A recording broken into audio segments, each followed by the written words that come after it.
From the Broadcast Center at BCIT's Burnaby Campus, this is All Talk Radio. You're listening to 1680 The Crow. Good afternoon and welcome to your 2 p.m. news update. I'm Nathan Maley. Google has reached a deal with the federal government that will see the tech company pay $100 million a year to Canadian news outlets. Google had threatened to remove Canadian news from its platform due to the Online News Act, also known as C-18. Heritage Minister Pascal Saint-Onge hopes this agreement will lead to a new deal with Meta. This shows that this legislation works, that it's equitable, and now it's on Facebook to explain why they're leaving their platform to disinformation and misinformation instead of sustaining our news system and participating in our news, in the viability of our news sector. Meta has been blocking Canadian news from being published on Instagram and Facebook. For Port Coquitlam, there are a lot of stories about lacrosse, which is one of the city's favorite sport. For one city councillor, he has a long history with the sport, as Jerison Orshon presents his story. Before Glenn Pollock was a city councillor, he has been a lacrosse coach for 31 years. He has a lot of stories to tell, and he contributed to the Poco Heritage Museum's new exhibit on lacrosse in Port Coquitlam called Poco Lax. I can't go anywhere in this city now without running into someone that I coached in lacrosse or played lacrosse with, but it's the most gratifying thing to have young men that you've coached come up and be pleased to see you and happy to see you and want to talk to you about their experiences in the games. Pollock likes how the exhibit presented the city's lacrosse history and feels that it has a promising future. Jerison Rochon, 1680, The Crow. Jerison joins us now over the phone. Jerison, what did you see at the exhibit? I also saw the history of lacrosse in general, plus timelines of the history of the sport in Port Coquitlam. There was also Douglas Rowland's lacrosse stick when he organized the first lacrosse game in the city, and medals that Michelle Bauer won during her career. And there are two different types of lacrosse, Jerison. Can you explain them? Well, field lacrosse is played in an outdoor soccer field with everyone from the goalie to the defenders and attackers. Block lacrosse is played in an inside hockey arena with 5 players and resembles basketball and hockey. Back to you. Thanks, Jerison. American prosecutors say a man who was allegedly involved in a murder plot against a Sikh activist on U.S. soil also mentioned the killing of Canadian Hardeep Singh Nijjar. Nijjar was killed in June after being gunned down outside of a BC temple.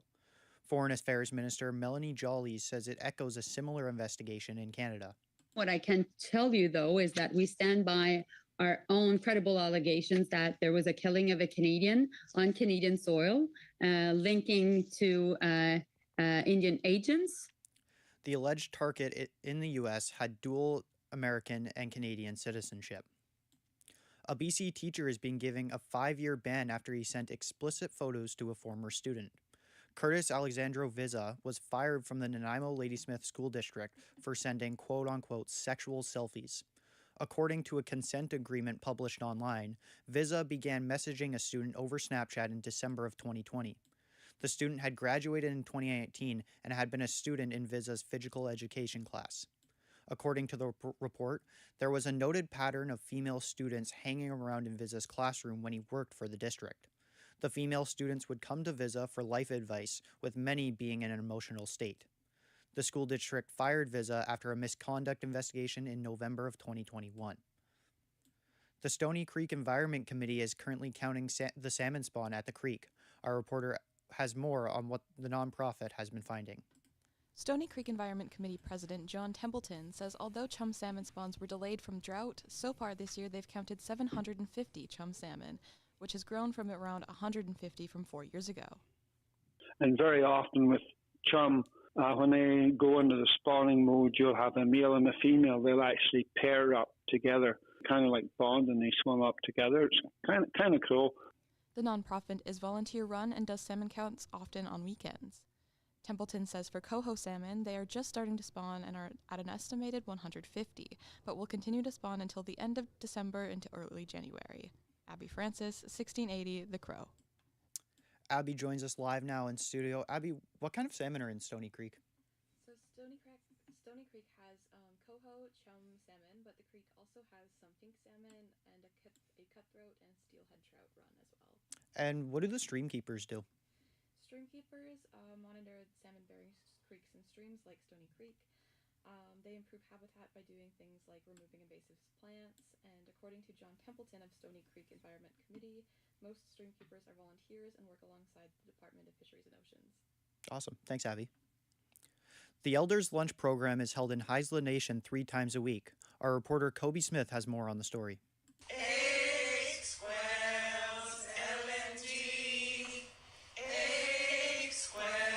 During some of the lunches in the Elders Center, the elders get to sing and talk the Haisla language, surrounded by 25 other elders that get to listen.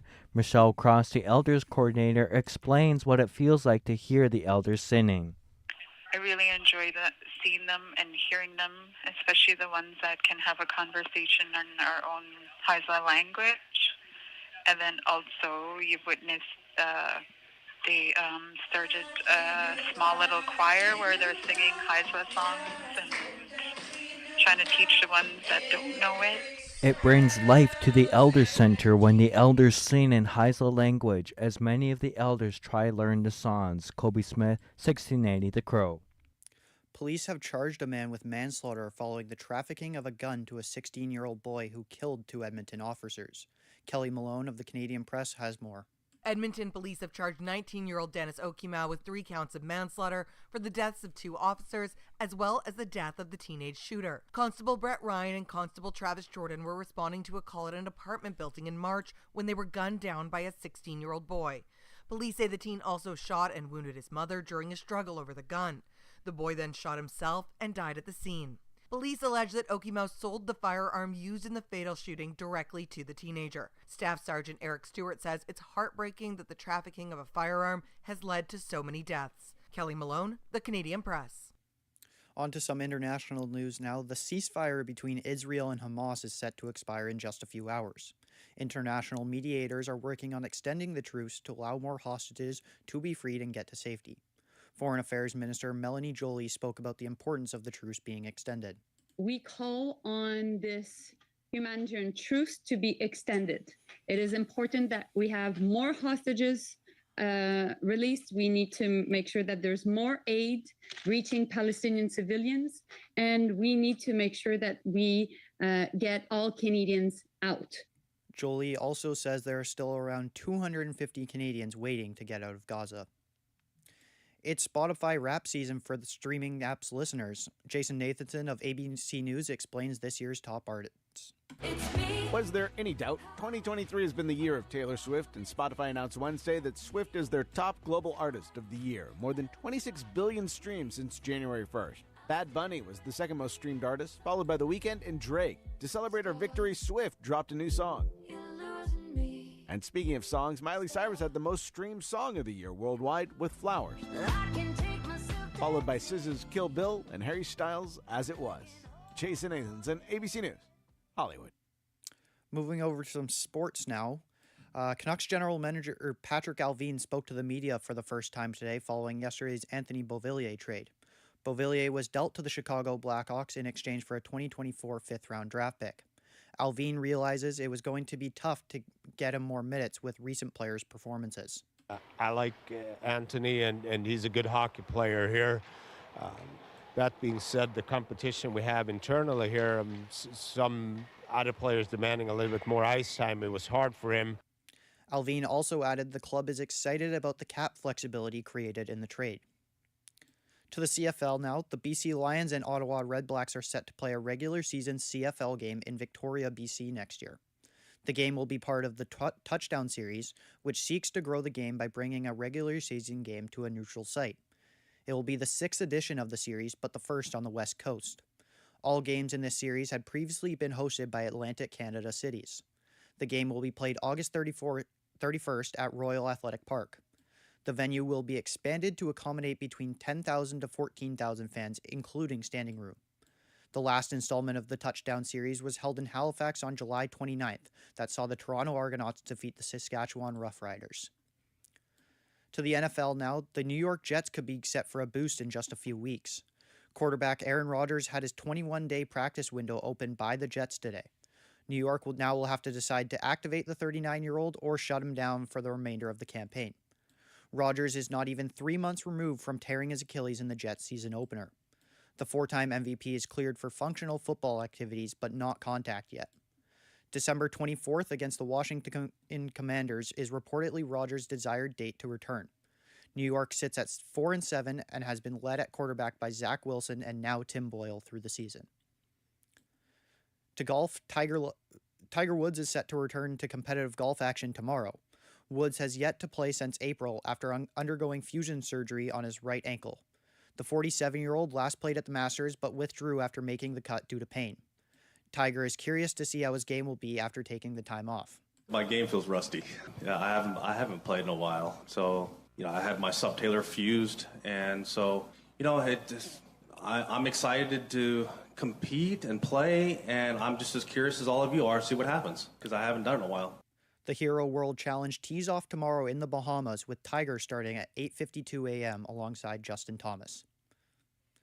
To basketball, Newport Beach Police in California have opened an investigation regarding allegations about Oklahoma City Thunder guard Josh Giddey. Rumors spread over social media last week that Giddey had an inappropriate relationship with a minor. Giddey is 21 years old and was seen in photos and videos with a girl who is reportedly 16 years old. The NBA announced last Friday that Giddey was under investigation from league officials. The age of consent is 18 in California and 16 in Oklahoma. When asked about the situation Friday, Giddey declined to comment. The third-year player has remained active with the Thunder and has yet to miss a game despite the allegations. And that will do it for your 2 o'clock news update. I'm Nathan Maley, and I will see you tomorrow.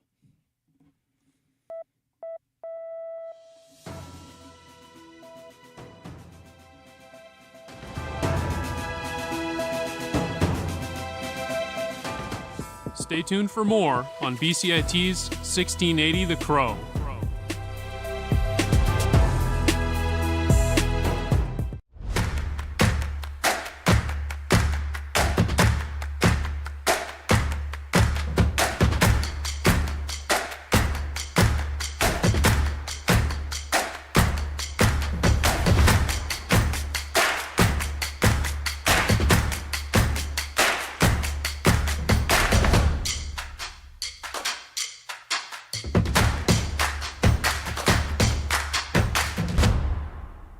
Everything is changing to digital. Everything is online.